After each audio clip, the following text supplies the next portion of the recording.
तेनालीराम और सोने के आम। यदि आप मेरी चैनल में नए हो तो मेरी चैनल को सब्सक्राइब करें, शेयर करें और लाइक करें। धन्यवाद। विजयनगर साम्राज्य के राजा कृष्णदेव की मां अधिक उम्र हो जाने के कारण अक्सर बीमार रहने लगी थी। राजा ने उनके उपचार के लिए कई वैद्य बुलाए। उनका सफल उपचार कराने की लाख कोशिश की, लेकिन स्वास्थ्य में सुधार आने की जगह उनकी मां की सेहत दिन ब दिन बिगड़ती चली गई। जब उनकी मां को महसूस हुआ कि अब वह नहीं बच पाएंगी, तो उन्होंने राजा को अपने पास बुलाया और कहा, मुझे आम बहुत पसंद है, इसलिए मैं ब्राह्मणों को आम दान करना चाहती हूँ। उनका मानना था कि इस प्रकार उन्हें मरने के बाद स्वर्ग में जगह मिलेगी, लेकिन उनकी यह इच्छा पूरी होती उससे पहले ही राजा की मां की मृत्यु हो गई। मां की इच्छा पूरी न कर पाने के कारण राजा बहुत उदास रहने लगे। उन्होंने अपनी मां की अंतिम इच्छा को पूरा करने के लिए कुछ ब्राह्मणों को अपने पास बुलाया और उन्हें पूरी बात बताई। वहां आए ब्राह्मणों ने राजा की बात सुनने के बाद आपस में मंत्रणा की और कहा, हे राजन, आपकी मां ने मृत्यु से पहले आम दान करने की प्रबल इच्छा जताई थी, जो पूरी न हो सकी। ऐसे में उनकी आत्मा इधर उधर भटकती रहेगी, इसलिए आपको अपनी मां की आत्मा की शांति के लिए उपाय करना चाहिए।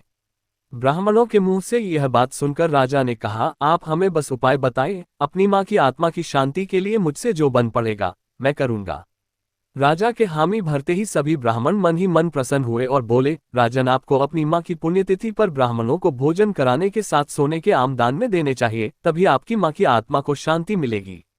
राजा ने ब्राह्मणों की बात मान ली और उन्हें अपनी मां की पुण्यतिथि पर भोजन करने के लिए बुलाया और प्रत्येक ब्राह्मण को सोने के आम दान में दिए। जब इस बात का पता तेनालीराम को चला तो उसे सारा माजरा समझते देर नहीं लगी। तेनालीराम बहुत ही चतुर और बुद्धिमान था।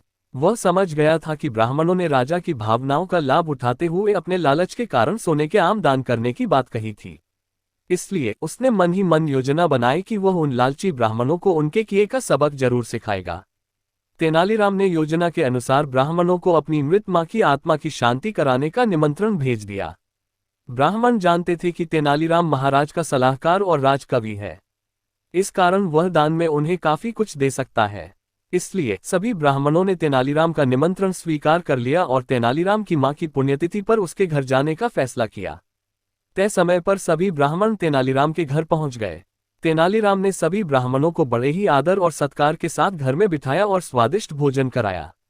जब सभी ब्राह्मण भोजन कर चुके तो तेनालीराम ने अपने घर के नौकर से लोहे की गर्म सलाखें लाने को कहा।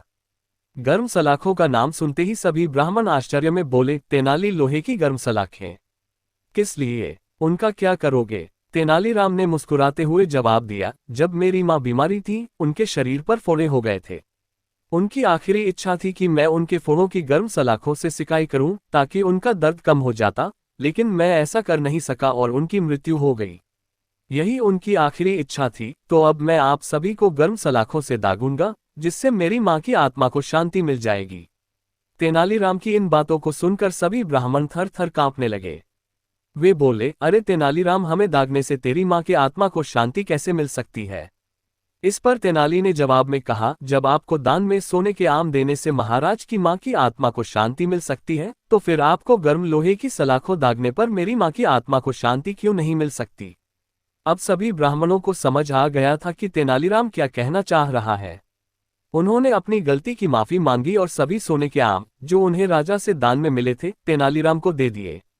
जब राजा को इस पूरे मामले का पता चला तो वह तेनालीराम पर बहुत नाराज हुए। उन्होंने तेनालीराम को बुलाया और कहा, अगर तुमको सोने के आम चाहिए ही थे तो मुझसे मांग लेते, इस तरह से लालचवश ब्राह्मणों को परेशान क्यों किया? राजा की बात सुनकर तेनालीराम ने कहा, महाराज, मुझे क्षमा करें, मैं बिल्कुल भी लालची नहीं हूं, ना ही मुझे वह सोने के आम चाहिए थे। मैं तो बस ये ब्राह्मणों की लालची प्रवृत्ति को रोकने की कोशिश कर रहा था। जब आपकी मां की आत्मा की शांति के लिए ब्राह्मण सोने के आम ले सकते हैं, तो फिर मेरी मां की आत्मा की शांति के लिए लोहे की गर्म सलाखें क्यों नहीं झेल सकते? राजा को भी अब तेनालीराम की बात अच्छे से समझ आ गई थी। उन्होंने सभी ब्राह्मणों को राजदरबार में बुलाया और दोबारा लालच के कारण ऐसा कोई भी काम न करने को कहा। ब्राह्मणों ने भी राजा से अपने किए की क्षमा मांगी और सदा के लिए लालच त्यागने की बात कही। कहानी से सीख। तेनालीराम और सोने के आम कहानी से यह सीख मिलती है कि लालच का फल हमेशा बुरा ही होता है, इसलिए लालच को कभी भी मन में घर नहीं करने देना चाहिए। पूरी कहानी सुनने के लिए धन्यवाद।